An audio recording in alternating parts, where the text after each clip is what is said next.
biggest change to me in this team has been the Jayson Tatum swagger factor. This dude is playing with Yep. like the most confidence that I've seen, and everyone was for it. We're like, man, Tatum showed a little bit more like emotion, or like, you know what I mean?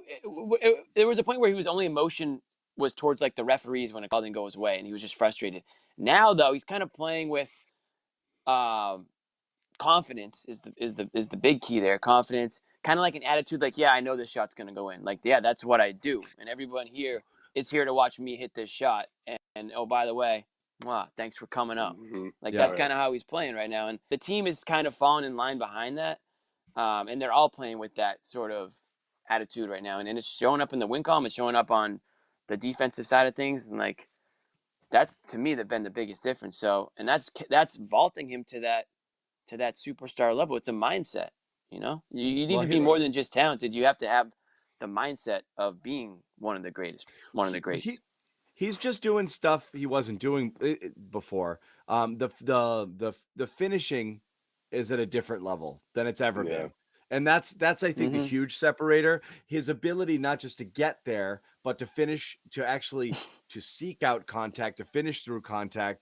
And is he getting comfortable in his new body? Is that what it is? Whatever it is. You guys remember that take from week 1?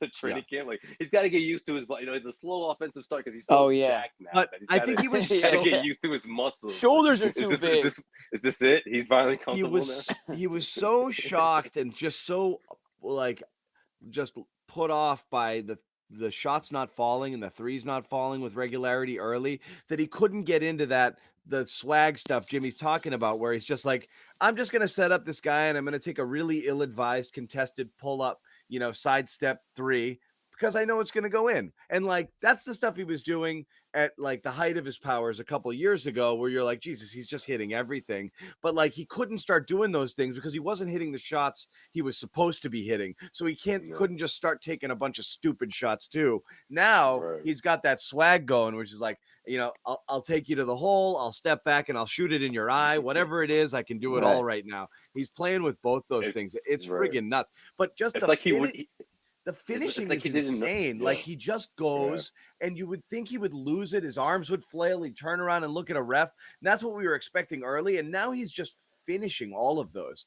It really is incredible.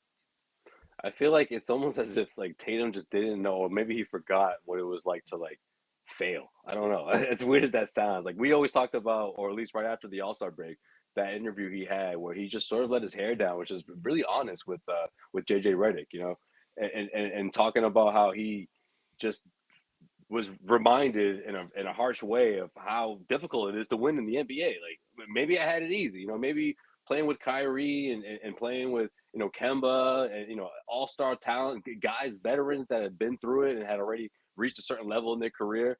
Maybe I took those moments for granted.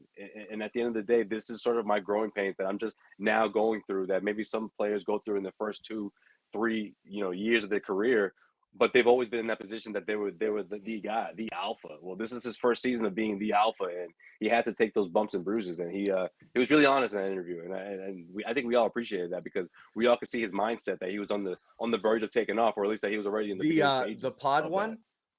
The pod one with JJ. JJ, that was super honest. He literally, like, everything that it was like his diary or something. Everything we surmised or wondered about, he just kind of laid it out there, like all of that stuff. And we're like, oh, he was thinking that, or he was feeling this way.